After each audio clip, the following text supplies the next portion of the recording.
Well, hello everyone. This is IT Live brought to you by Academy Sports and Outdoors. I'm Tex Homer. That's Ian Boyd. This is the Wednesday show.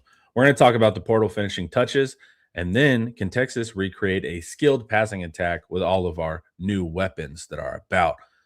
New promo, guys. Join Inside Texas right now for $1. New members only. Old members, sorry guys, but we love you. You're already there anyways, so thank you. But guys, please come sign up. First link in the description to do such a thing. All right. Good morning, Roaster. Good morning, Justin Wales. Portal first.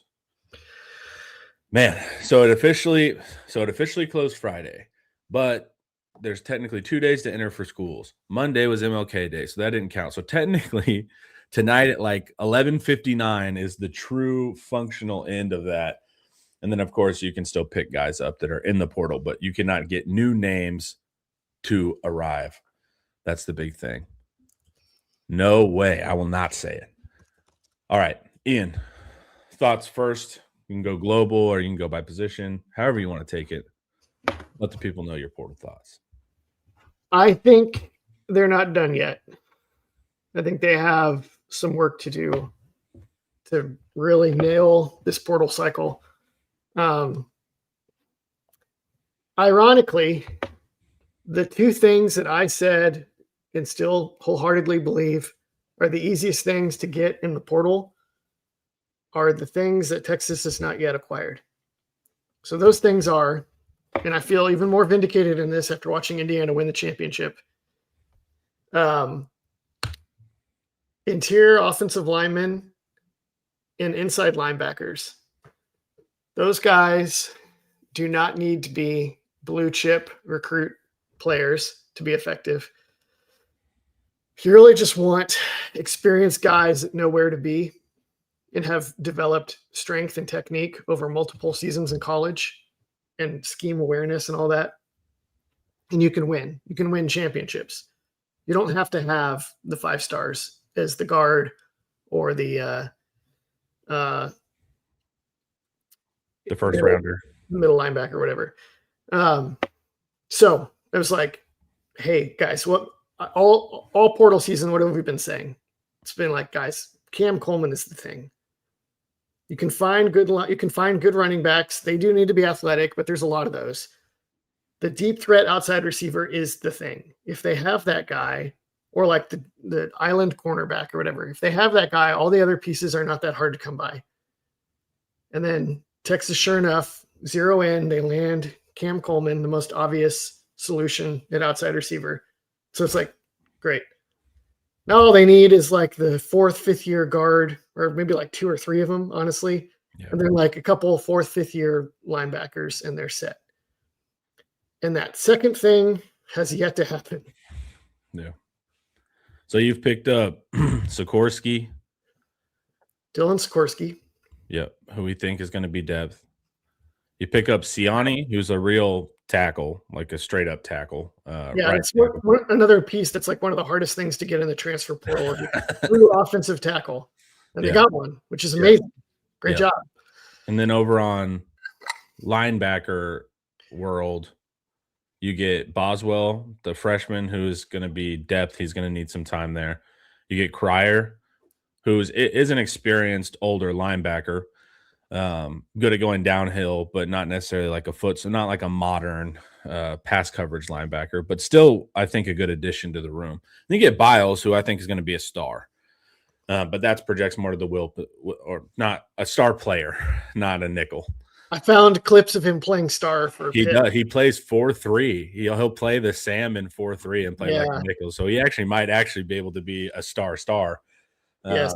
But you're still missing kind of the functional depth, not the future prediction depth. And then everyone's heard my argument on wanting a starting mic. I'm not going to rehash that and be annoying about it. But yeah, what are your thoughts on the linebacker room, specifically what we need? They needed like 3 or 4 experienced. They needed like 2 or 3 experienced guys and 1 or 2 future development pieces. And your experienced guys, you go like Ohio University, you go to the MAC, you go to the Sun Belt, whatever. You get guys that know how to play the game and maybe they're not Roquan Smith, but they could be Rashad Bobineau or better, right? Then you get the super athletic, talented guy that is not ready to play for you, but he's only a second-year player, third-year player. You can put him in the room behind the veterans and give him time to develop. And they needed really volume of both because they didn't have freaking anybody on the roster left, especially once they lost Elijah Barnes. And man, that's making less and less sense all the time. Like if he asked for too much, he asked for too much, and you can't overpay. But the overall plan there is just not quite coming together for me just yet. Yeah, and so let's summarize what they did get. They got. I mean, I don't want to repeat what you just said, but Biles is your veteran, immediate impact player. Good player. It so happens that he fits at the position. I know you've beaten this dead horse a million times. No. His obvious projection is the very position where the only position where you returned a guy that figured to start, which is the weak side linebacker position. Ty Anthony Smith and Tyler Atkinson. Right. So it's like the one position where you're like, we got a dude that we think can do it. We got a guy for the future. Anything else is gravy. And then that's the only spot where you add an obvious impact can play now transfer. That doesn't make a ton of sense, honestly. Then at Mike, where you have nada, you get Cryer, who is like a rotational guy for Florida State. And is like, if people can remember back to 2008 when Muschamp took over, Cryer is like Jared Norton. You don't want him to be like the main piece. You can rotate him in there. He's good depth. He's not really not an ideal starter level player for a team trying to win a championship. What about Brad Spence? Well, just talking portal here. Okay. I just know someone's going to go, well, because they're expecting Brad Spence. And then they got Boswell, who is, I need to study more of Boswell, but he's a little interesting because you're going to Ohio, right? Where was he? Akron. Okay. You're going to the MAC to get a guy. And that normally it'd be like, absolutely go to the MAC, get the experienced inside linebacker that's played a ton of college games, and it'll be an adjustment playing in the SEC, but he knows what he's doing, and he's been building strength and technique and scheme understanding for 4 or 5 years, right? They go and they get the second-year guy, like way before he's reached that point, which is weird. It's weird. It feels like they kind of just went through some of those rosters and did Control F Austin or Control F Texas. Right. He wants to come home. Which is not a terrible idea, but that's not like cutting edge, It's not a great evaluative tool. Not a great evaluative. It is maybe effective. And then Boswell, the thing is, though, is that he is almost close to that. Like experienced MAC guy, because he played at Lake Travis. He was a starter at Lake Travis for like 2 or 3 years. I'm not sure how many years he was a starter. Not even the leading tackler his senior year. The other outside linebacker had more tackles. I think that's sort of funny. A little bit limited in mobility at Lake Travis. Then he went to a prep school in North Carolina for almost like a gray shirt, maybe. I don't know if there was like get some academics in order or spend some time developing his body. Charlie put it as just like a bet on yourself. And so, because it doesn't count towards eligibility. So he just kind of said, all right, hey, I'm not getting the offers that I want. Let me go try this. I've seen a lot of linebackers that followed Tyler Matakevich for Temple way back in the day for Matt Rule, who ended up playing in the NFL some too. Did that. That's a good indicator for a future good linebacker. I like the mental eval. The mental eval is good. Yeah. So he's actually 2 years out of high school, which is better. He played as a freshman, kind of like a gray shirt freshman. So I kind of get that take. I understand it. It feels like it's a year early. It's like, why wouldn't you let that guy kind of stew in the crock pot in the MAC a little longer? But beggars can't be choosers. Okay, Brad Spence. I was gonna say, and he also has good size. He's at 230, and he looks like it on tape. So Yep. that part was a check too for Boswell. He needs to work on, Charlie Williams noted he needs to work on hip flexibility and fluidity. Yeah, coverage isn't his strength necessarily right now, too. He played at Lake Travis at like 195 or 200, and now he's at 230, and now he needs to add a little fluidity back. Yep. I'll tell you what, that I do believe that Torrey Becton, if Torrey Becton needed to get him from 200 to 230, I'd be like, well, it's going to take a minute. But if you need to add fluidity, I do feel like Becton has shown that he's good at that kind of thing with his various techniques. We'll see. So Boswell is an interesting take, not necessarily a win now, help immediately take. It's curious to see how that turns out. Brad Spence, I think, is if he's coached really well and gets a ton of reps this offseason, then I think he's a reasonable answer at Mike. He may be your favorite for that position, right?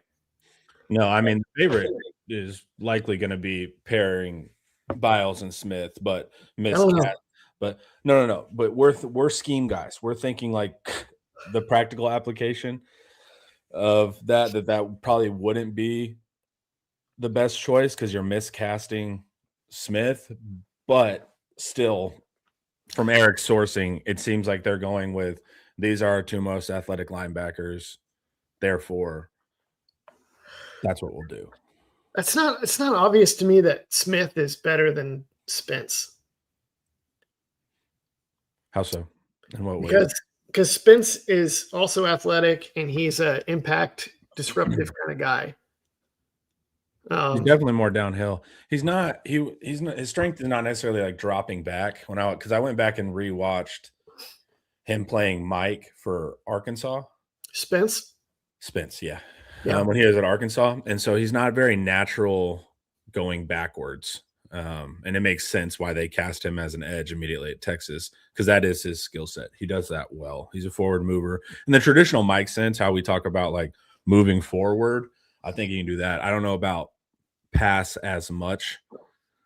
So that would be my only thing there. But he is an older player. He has significant size. He has at least played the position a year removed from it, but he did play it.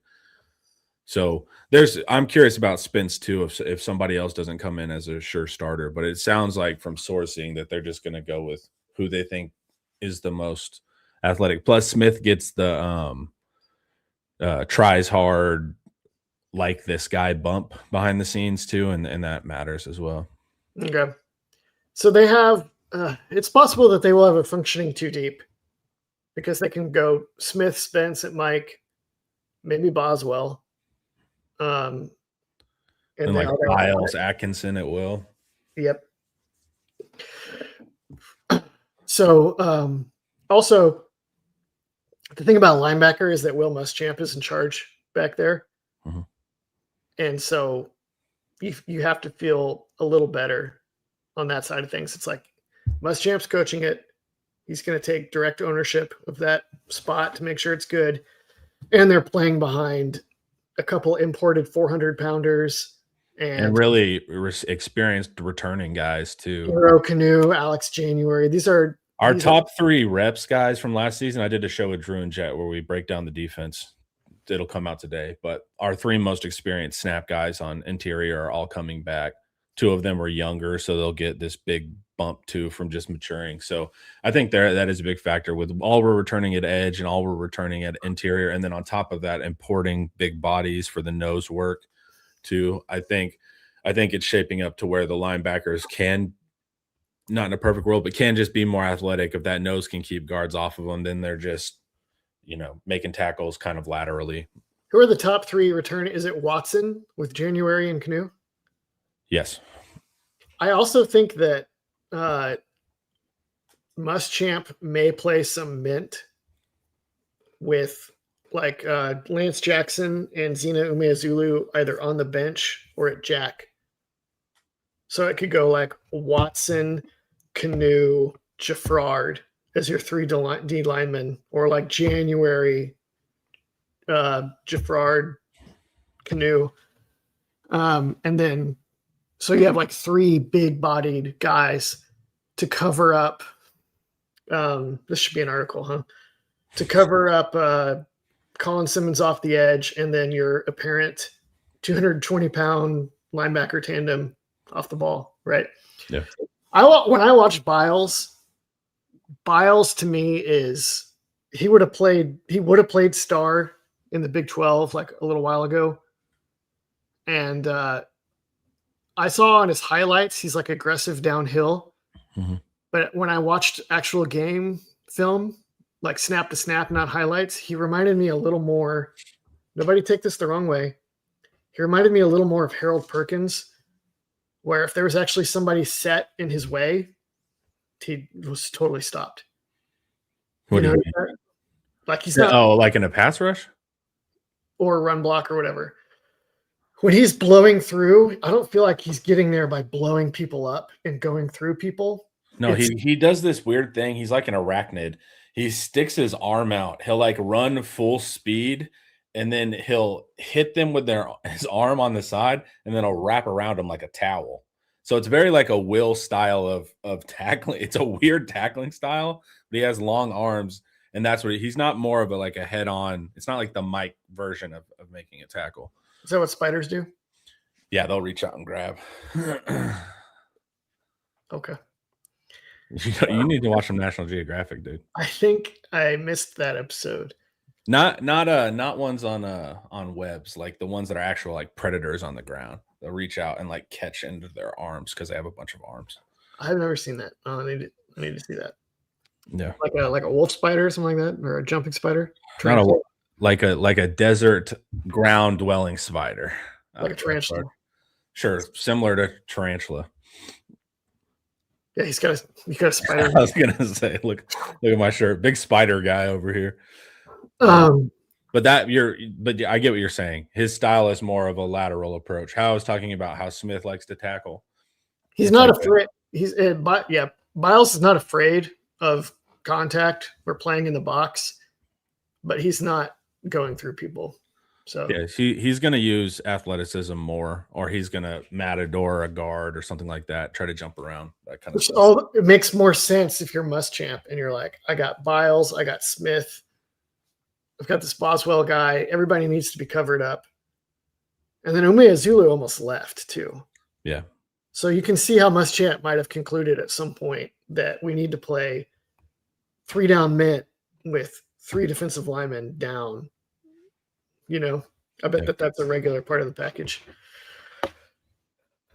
So those are the big finales you want to see, and it doesn't need to be. No. We have more offensive line to talk about. But I was gonna say now what. So we have actual pieces that we can kind of put together to make linebacker work in our head.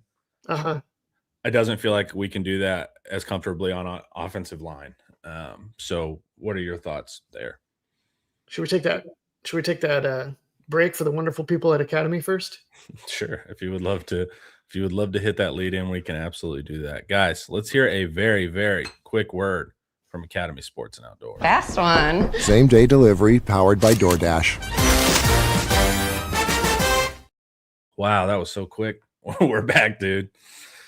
Thank you, Academy. All right, interior offensive line, Ian. Early on in the portal process, when it was sort of hinted at that they wanted to get a tackle, I think we were both thought that was kind of funny. Because Baker was pretty good at tackle. Gooseby should be one of the best tackles in the nation. And so it's like, okay, our interior line is garbage. Absolute garbage. What should we do? Let's go spend our capital on the most expensive piece you can find in the transfer portal, short of a proven star quarterback, and then plug it in at a position where we're already good. And it was like, okay, what's the plan here? And so then it was assumed slide Baker inside. 2 birds with 1 stone. But we're not entirely sure if that's A, even the plan, or B, if it'll work. I was rewatching Baker against Michigan, his most recent game, to try to get an eval sense of him as a potential guard. And it's kind of impossible because I know I've seen snaps of him firing off the ball and being pretty physical, but it's a little different when you have Campbell inside of you, who's providing some of the oomph. And the other thing is that our tackles are almost always in a 2-point stance, which means both hands like on their hips or whatever, like this, right. Not on the ground. And that's the technique they play with. So everybody watching at home, if you're like, what does that even mean? If you're in a 3-point stance, that means your 2 legs contact, yeah. 2 legs and a foot in the ground. You're naturally lower and you have more explosiveness when you fire off the ball. So it's easier to get low on somebody and to get fit inside their pads, and it's easier to generate push and power because you're in a more athletic stance. When you have in a 2-point stance, you're better positioned to go backwards and to like anchor up against somebody that's trying to run into you. And to handle speed, right? You can set faster. Yeah, this is your specific area, right? This is what you had to try to do at Denton. Yeah, I'm a real expert from high school football. But yeah, it's more reactive. You can react to more athletic players in that position versus fire off on them. And in run blocking, you can react to speed on the edge or whatever and try to get yourself in position to be an obstacle, right? Or screen. And edges will seal a lot, even in the run game. So they'll have to turn or kick someone out or something like that. Yes, good point. So Baker definitely is not that like physical or mauling and run blocking. And if you watch against Michigan, you'll see that. But then it's like, how much of that is him just playing outside a tackle? Like if he's allowed to get his hand in the dirt at guard and fire off on you, will it look different? I don't really know. It's impossible to say. Right. Then did we already say this at the beginning of the show? The whole thing was like, just get some 4th year, 5th year veteran linemen that they could have played at any level. You could get like the Yale guy at tackle and move him to guard. You could get a MAC tackle and move him to guard. Just get guys that have played a ton of football, been in the weight room for 4 years, know what they're doing, and then slide them across so that you have steady know-how at all 5 positions for the first time in 2 years. And they got Sikorsky, who's, I think, a really interesting project. Played some defensive tackle as a freshman. Hell yeah. Won the starting guard job last year at Oregon State, but has played offensive line in the college level for like 1.5 years. So it's like the very opposite of what we're talking about. They get Jonte Newman from Texas A&M. 100% a project. A&M may or may not have like just been giving up on him. And then you're just plugging him in just to see if he's like found money for the future. And then a proven tackle from Wake Forest, Siani. Is that it? Is that all they have so far? Mm-hmm. So, and another factor with the Baker situation. They did get Robertson to come back too. Yep. Baker. So Goosby's going to be out for the spring because he's recovering from that shoulder cleanup surgery. That's another thing. But they're going to play Baker at left tackle all spring to make up for that. So Baker, according to a Justin report, so if Baker's going to play guard, he's not even going to play guard in the spring. He's going to play left tackle, which is because Baker, if it does work out in the perfect world, you bought Siani and basically got a free guard. I can understand that. And then you're getting a guard has that tackle athleticism. So if you want to do like the outside zone stuff or the lateral quicker stuff, that makes sense. But to me, it's like, man, make him play guard in the spring. And he's also a swing tackle. So you're getting a lot of value there if it works. But it's like, hey, man, get him. he needs guard reps. I don't want him playing left tackle unless we just do it. And we might not have a left tackle because the left tackle can't be so bad that we can't even run our offense in the spring. Like we have to get good reps, but still that's also complicates it for me where you have Baker not even taking those guard reps if he were to even go to guard. Can Chapman or Kojo not do that? Well, that's what I would hope for, but it sounds like it will be Baker at left tackle.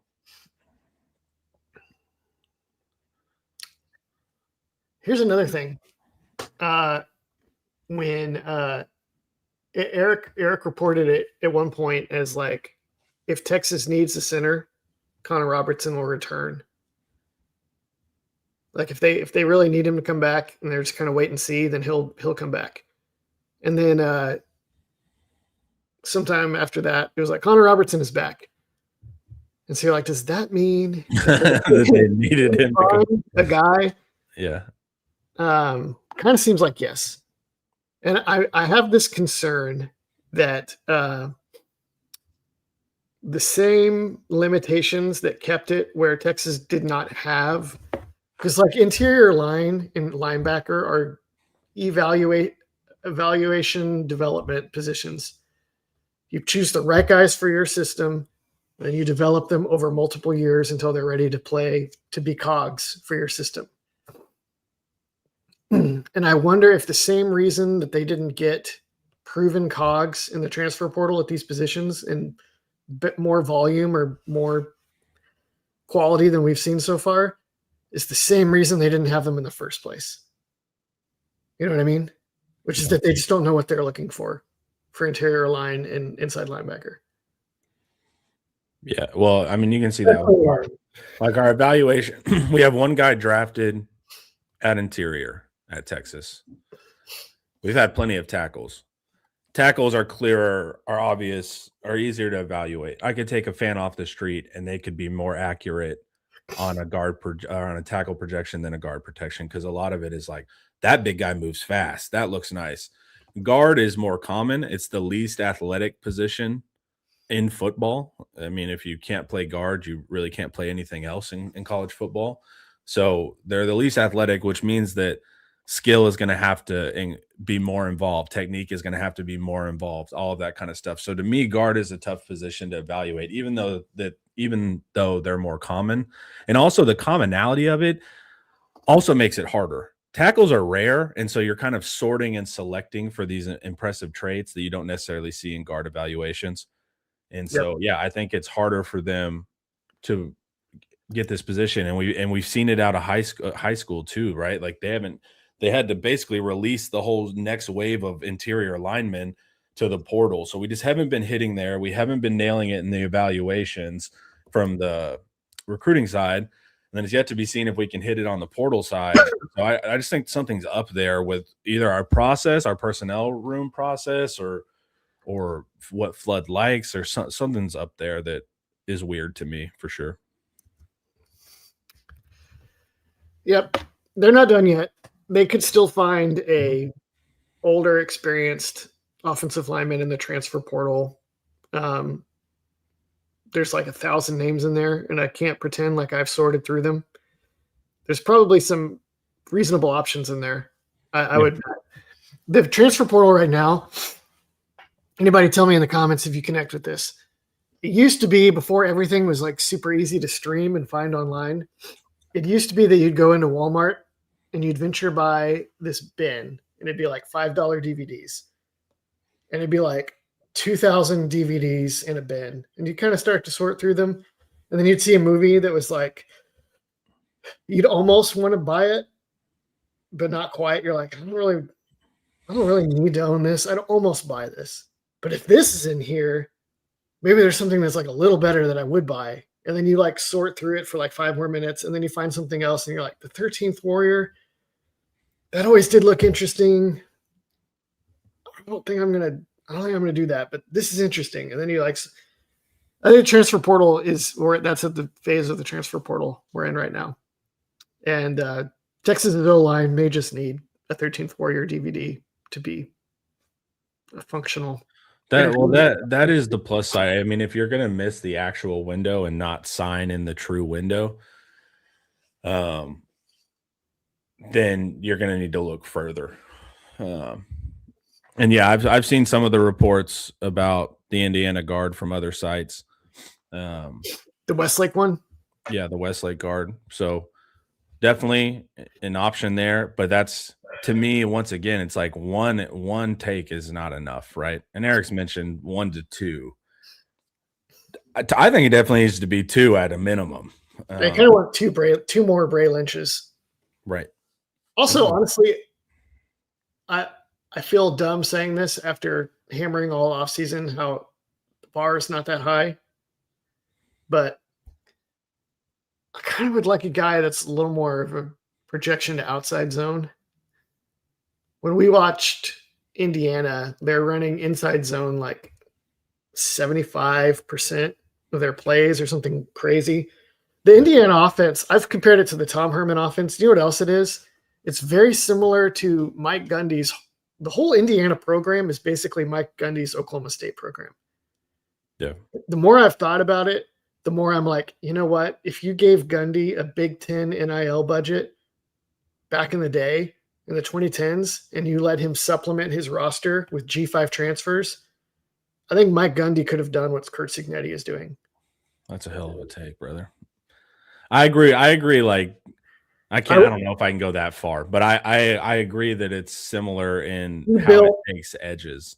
He built like almost a half dozen teams that were really freaking good with the exact same sorts of players that Cignetti's had. I thought the evaluation is similar. But his thing was that he could, to sync them all up across the whole roster the way Cignetti has was too hard because he couldn't import them in volume so that he always had the ready-made seniors all the time. But he was close. Like some of his teams, like 2011. Yeah, he had some great teams. He was close so many times. If y'all go to americaswargame.substack.com, I have some more thoughts to that. And I made a really crappy meme of the Force Ghosts where instead of Hayden Christensen, Anakin Skywalker, it's Gundy with a mullet. Yeah, you've been working really hard on your meme game. I've seen a lot of those. You're doing well, brother. All right. I've been using the Grok image thing. Oh, Grok makes it for you? Usually. I could not get Grok to figure out how to do the Force Ghost meme, so I had to do my own really crappy version. Which almost adds more character to it anyways. Right. Sometimes. But yeah, so say you do get that guard and we're still in the mix for a guard, right? But really needs to be 2. I don't even feel comfortable bringing 1 in. So yeah, that's a big thing. But there, like I said, guards are more common, just numbers wise. There's 2 of the position, and they don't require elite athleticism, so they're common in that regard. So you can still find it. It's just go find it. That's the big thing. Before they add anybody else, what is the starting line next year? So that's what I was. So the starting, well, not. So I had. Is that what you're about to do? What do you got? I had somebody asked me this on the board, but one of them is going to be Portal Man, so I can't give you without Portal. But I was going to do. I've tried to think about this. Gooseby, left guard Baker, center Robertson, right guard, more run game focused guard, Portal guard, and then Siani. Trying to replace a Campbell proxy at right guard. I have 2 problems. Okay. There's 3 problems. 1, I don't know if Baker translates to guard if you don't let him practice there until get rid of that, because that's my huge question too. But you're saying like right now what today's plan is, I think that's it. Okay. So that is concerning to me. Other thing that's concerning to me is that there isn't a DJ Campbell in the group. DJ Campbell is bad. The interior line was so bad last year that it's easy to overlook that DJ Campbell was a force in the run game. Yeah. And a lot of the successful run game concepts and plays that they had at key moments last year, if you go watch them, you'll see that DJ Campbell was instrumental in making them work. And so if you upgrade the interior where you're no longer like getting bullied in pass protection, that's going to be a huge plus. But are we actually looking at a downgrade in run blocking without Campbell? Right.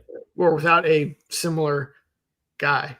And that's what it seems like they're going far more into the outside zone world of just like pure finesse, where the linemen aren't really blocking. They're more just running and turning into a screen and staying in the door jam. Because that's my thought too. That's why I'm saying at right guard, I want somebody, a portal guy, portal man, with some good run blocking. Now he can't be an absolute liability in the pass game, which it's hard to be that bad at it. But that's why I'm trying to approximate what we actually did well last year at right guard. You could just You change have, it. and then you have, because what they'll do is on the left side, or when it is the weak side, they'll have the 5 technique, and they could do some type of 3 technique. They'll generally try to do a 3 technique on that backside guard and a 5 on the tackle, so they can get one-on-ones, right, with the tackle and the guard. So it's like I do want a better pass protector at left guard because the defense is going to force one-on-ones in pass rush situations in that regard. So to me, it's obvious that left guard will need more of a pass setting focus, which I think Baker can do with a tackle background.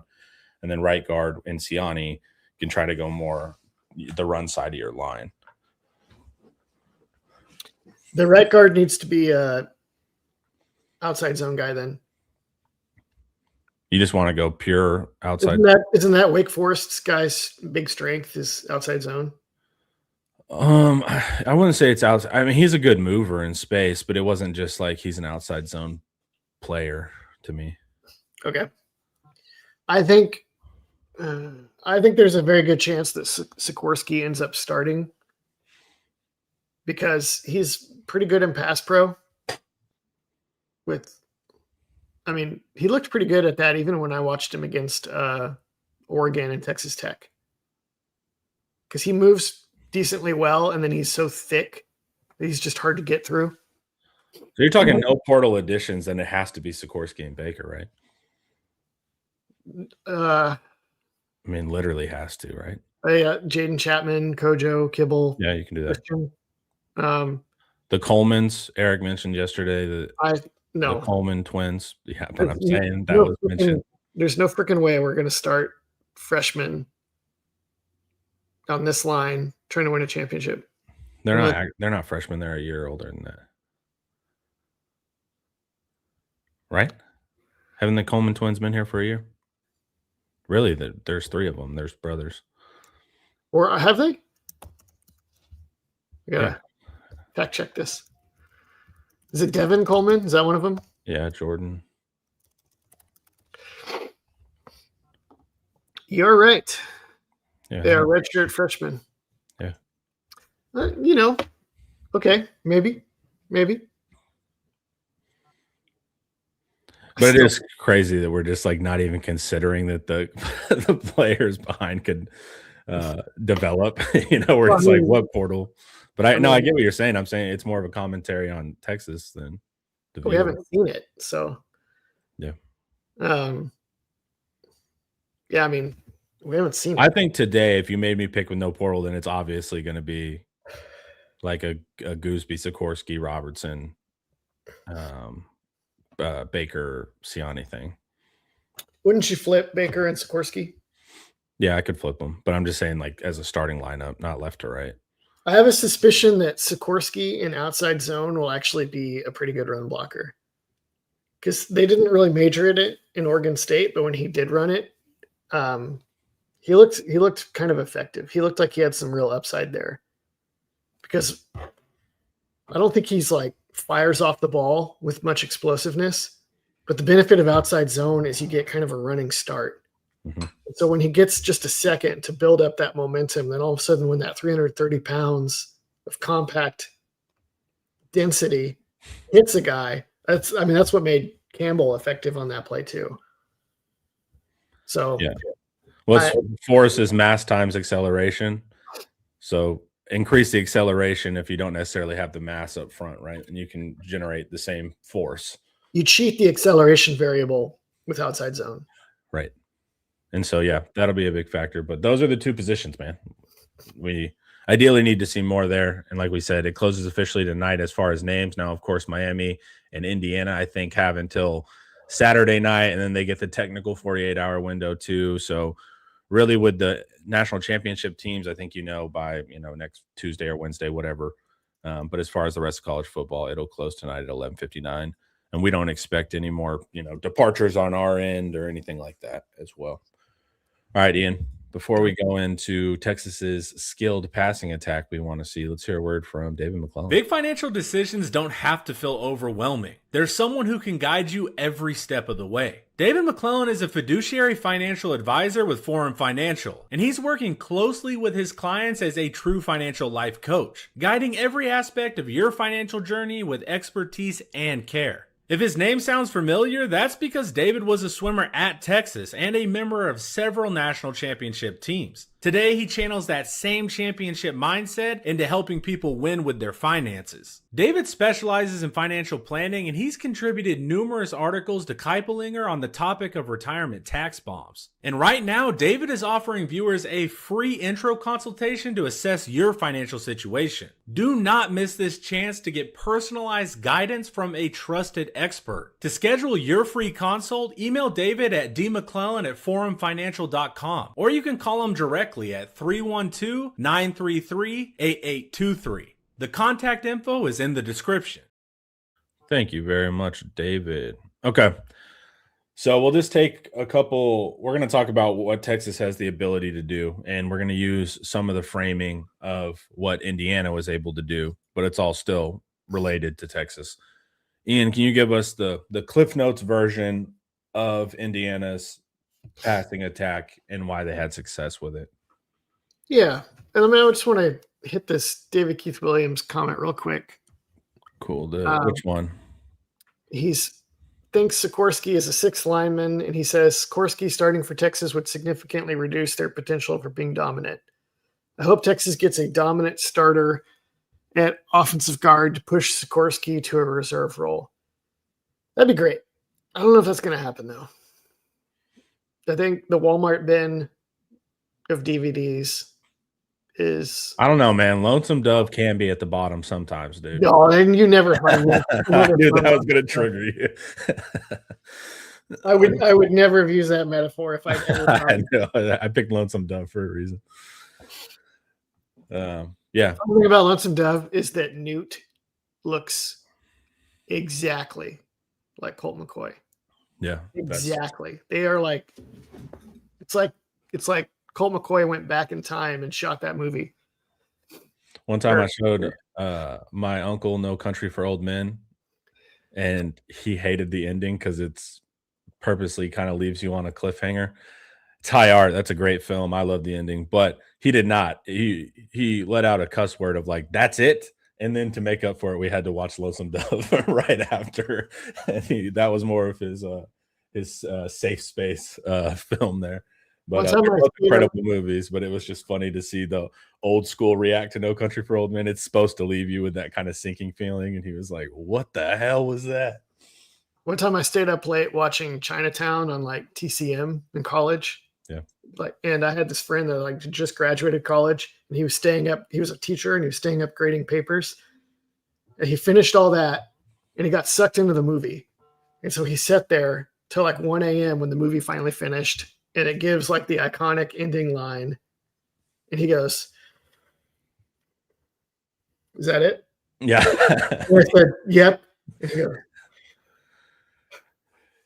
he felt my uncle felt didn't say another word, just trudged up the stairs, and he felt legitimately slighted. It didn't go, and then it ends happily, right? He was so mad. Yeah, I have a lot of family that are like that. I like the soul crushing ending where, like, I still think about No Country for Old Men because of that. But most people, their movie going experience, that was not what they were trying to get from it. All right, I knew I could sucker you into film criticism. Yeah. All right. Sure. True passing skill wins. All right. I'll finally answer your prompt. Cool. I think it needs to be appreciated that Indiana won the national championship because of their skill throwing the football. Don't know if that's obvious to everyone. It is one of my missions in life to make sure that this is apparent to everyone that that's why Indiana won. But they ran the ball well, Ian. I have multiple expounding theories on that. Okay. One, they obviously, all of their drives relied on big passing plays, right? Their ability to hit back shoulder fades in particular was extremely important all year, was essential. Surratt and then Charlie Becker were both money on that. And they like solved that game in the second half by hitting a couple of long, wide back shoulder fades to Becker. They didn't even the ball didn't even reach the back shoulder. Yeah. They just threw it up there and they hit it. And those were game changers. They spent a lot of that game in what Texas calls Big 12 personnel, where they had, they played with 3 offensive tackles and one of them is like a jumbo tight end and then their fullback. Which the reason that worked for them was because their outside receivers are so good. Their outside receivers are good enough where they were basically able to play with only 4 guys that you would ever throw to. And one of them is like a fullback that you don't throw to that much. And the other one is a running back that you don't throw to that much. So their outside receivers were good enough to allow them to get away with playing with those bigger sets. Finally, Mendoza's biggest play of the game, the draw, happened because they called timeout because they're like, we have to get this right. We need to score here. We can't just kick the field goal. We have to get this right. Call timeout. And when they came out, Miami responded with a pass rush sub package. So Miami does not have ideal pieces on the field to stop the run. And they're focused on trying to bracket the receivers, because what's the real threat there in 4th and 4? It's like Surratt, it's Becker. That's what they're worried about. Did they come out? Was it 2-man that they played? Which is notoriously bad against quarterback draw too. Because they had the 2 safeties in that. I thought they came out in like a 2-man look. It might have been like 4-man match, because the safeties were kind of the safeties were hanging around the apex on top of the apexes. Yeah. So I don't think you would do that in 2-man, but I don't know. It was also like goal lines. So it was condensed. Yeah, that's what I was saying. Because I don't think they have the natural expansion that you would get into. But to me, it looked like a condensed 2-man, and then of course that's going to be absolutely brutal versus quarterback run. That's what Georgia was saying. They were getting killed on quarterback run because they were always playing 2-man in those situations. They also their defensive coordinator was saying that they were trying to yell quarterback draw on the field. Because when they saw them go into 4 wide, they're like, oh, no. It's not going to be actually a throw. It's going to be quarterback draw. Mendoza, I think, said that it was a RPO with quarterback draw as one of the options. And he was supposed to get a pre-snap read to throw or run, but his pre-snap read was blurry. He was like, it was like they were in zone to one side and man to the other. And so I just said, I'll go die on the field. I'm just going to make it happen and just pull it down. Anyway, the real point is Indiana's receivers made everything else go. Right. Much like one of those Mike Gundy Oklahoma State teams. Surratt, Becker, Cooper. Those are the main heroes of that team. The fullback too, Nowakowski. It's kind of awesome. Yeah, he's awesome to watch. Okay. They also, one other thing on back shoulder fades. This is going to be the dumbest. This is going to be like Bill Simmons talking about playing pickup basketball. But I have found throwing routes to my son as he's developed his little receiver skills. The back shoulder fade is like one of the easiest throws to make because you don't have to throw it with very much timing or precision. You just kind of throw it at the back of the receiver's head when he gets to a certain depth. And then it's all on him to like turn around and find it and pull it out of the sky. And it's like, it's just not that hard to throw. Yeah, but they still did it at an incredibly high level. Like I haven't like that level of fade throwing was great. They must have repped the hell out of that, dude. Yeah, but I think what made it so effective for them is just how much emphasis they put on it. Yeah. I think I called it on the board. I was saying it's like the 3-point shot of college football. But I think the better comp is actually, this is all going to be wasted on you. The better comp is more like the mid-range shot. No, I get that. Where it's like, this isn't necessarily a super high percentage unless you're amazing at it. And you only get 2 points. So what's the point? And the back shoulder fade is like a conversion machine if you can do it at a high enough percentage. But doing it at a really high percentage requires like a super skilled receiver. And you have to like take a lot of cracks at it to be good at to get for the percentages to work out. And usually when your guy catches it, that's the end of the play. He like falls down, he goes out of bounds, or he's immediately tackled. So it's an extremely unsexy play. And I think what Indiana did is they're just like, it may be unsexy, it may not be super explosive, but if we can be awesome at it, then we are impossible on 3rd down and 4th down. Yeah. Because and especially like college defenses, like that's the last thing they worry about on 3rd down and 4th down. Well, like Oregon's what are DBs taught? What does it mean to be in phase on a fade? It means you're in front or in the hip. So it's like they're even coached to be in the wrong position because we're going to trail behind the receiver and give up the touchdown. So it's like they're literally trained to give up that throw. Yes. Much like the mid-range, right? Yep. That's also kind of another knock on Mendoza is that he's kind of been propped up by these receivers. I think it's crazy when they're saying he's first pick overall. And I love the guy and I love the mental eval. I do too. But it's like, I think that's insane. Now, don't get me wrong. They're horrible at drafting quarterbacks. Like if you look at first round quarterback success rate, like no one knows what they're doing. So I can't really say like you shouldn't do it because the odds that he's great is just as likely as anybody else, really. It's such a crapshoot with where you go. And the mental eval is clearly incredible with that kid. But I think there's a lot of Indiana mystique built into that. Plus, you're just not going to not love that guy learning about his family life and his history. So it's like you're gonna like him no matter what. I think that's factoring in as well. But it's wild when I hear this, like, there's your first round pick for sure. It's like, well, let's not do for sure. Let's do more evaluations here, but it's not like it's a crazy class either. I like his tools though. I like that he, part of it is training. They're like, if we get the one-on-one, we're throwing the back shoulder fade. That's the rule. And that's like very unsexy for a quarterback. Like you're just going to throw a straight ball outside and let your receiver make the play. I'm going to do it a million times in practice. And also like, if you're a star quarterback, I feel like the back shoulder fade is not, this is kind of like the Tom Brady thing. You don't want to throw the back shoulder fade. You want to throw like the crazy post. You want to do the play where you like dance away from 5 defenders and you make something magic happen. That's what kids are practicing in their backyard. Yeah, they're not practicing Tom Brady throwing a flat route within an instant of getting the ball and then leaving it in the hands of the football gods. Or like when the back shoulder fade is basically the same thing. You throw that ball within like a second of getting it. You're not reading that much. It's like you get your pre-snap read, you're sure that you're one-on-one, you drop back and you just throw it to a spot and then the die is cast, right? Yep. That's it. It's extremely unsexy at quarterback. But so I love the mental eval, like you said, that he is like just committed to making winning decisions. I feel like that bodes well. So do I. But then in terms of the actual like throws he makes and the talent level of the arm or whatever else, it's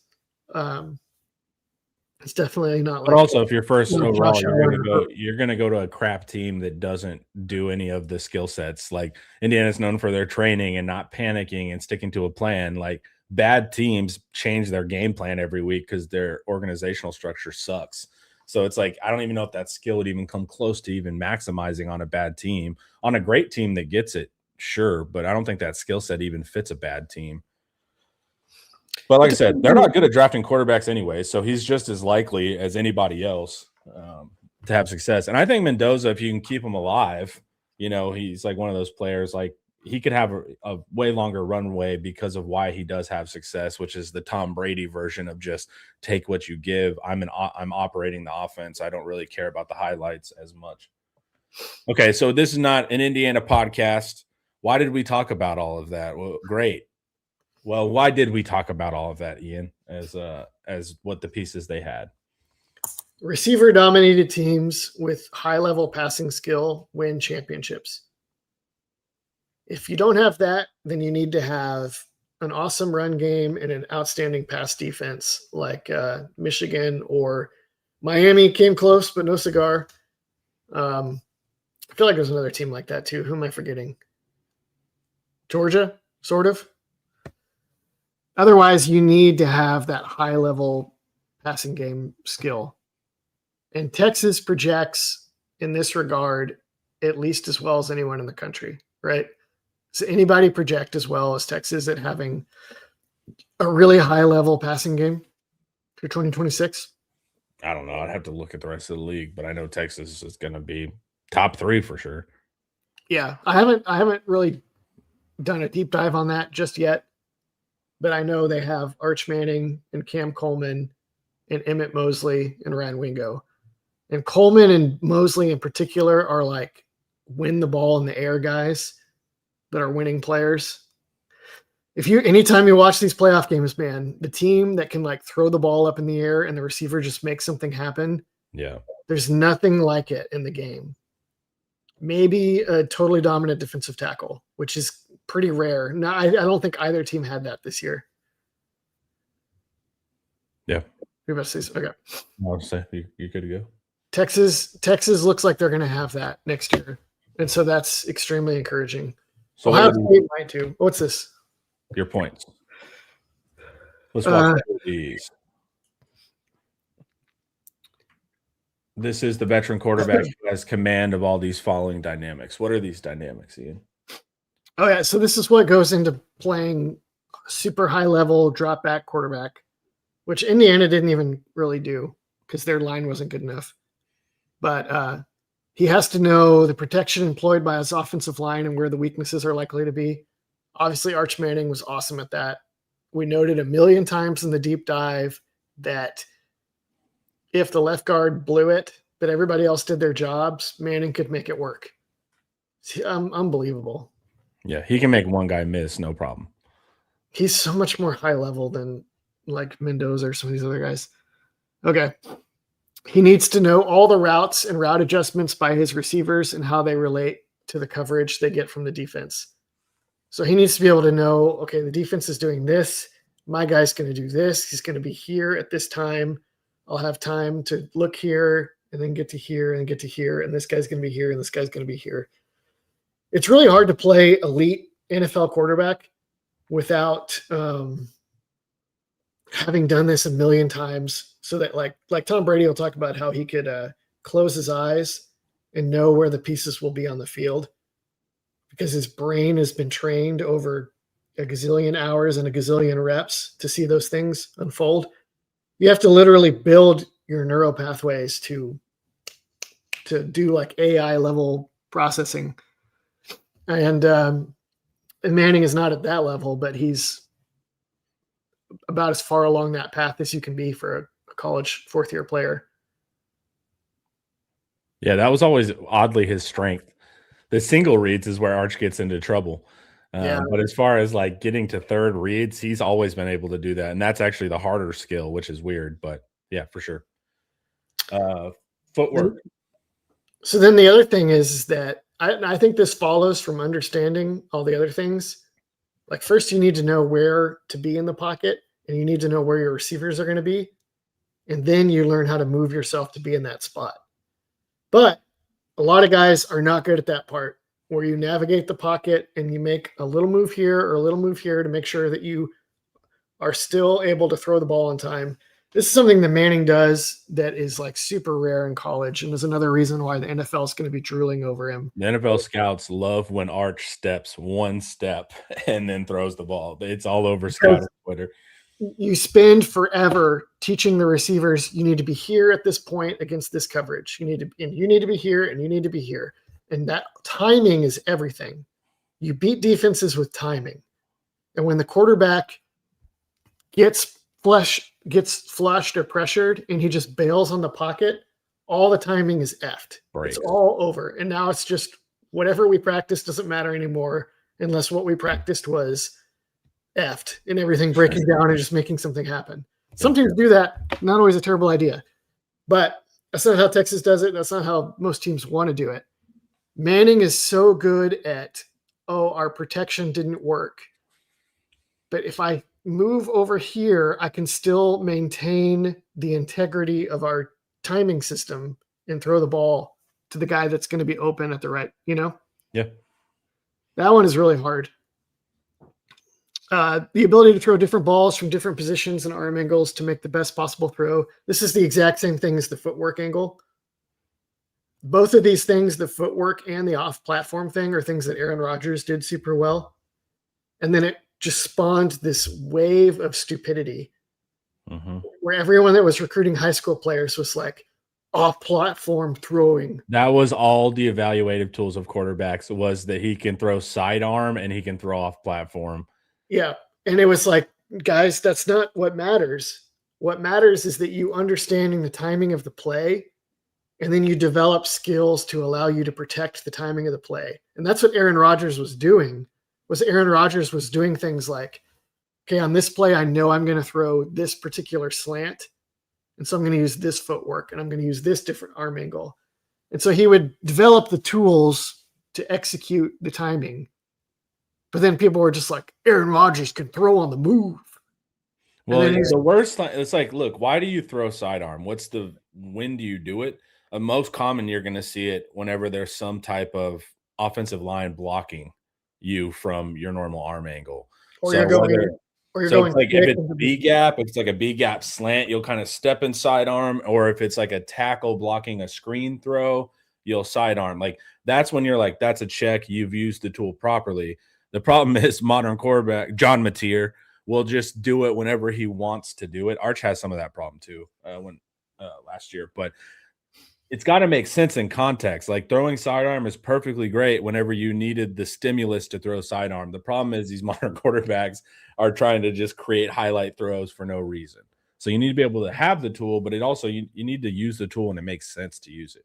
Quinn was actually really good at using it appropriately. But his footwork, the other component, was absolutely awful. Yeah. And he would use this as a crutch to not have good footwork and just make it happen with the flick. Okay, and then finally, this other trait. You need either the dynamism to make something dynamism to make something happen if the plan goes awry, or the wherewithal to avoid disasters and give athletes a chance to make something happen. So like college football offense is a lot of the best intentions of mice and men kind of deal, where you have it all drawn up with the right timing and somebody screws up and then it falls down. The receiver falls down.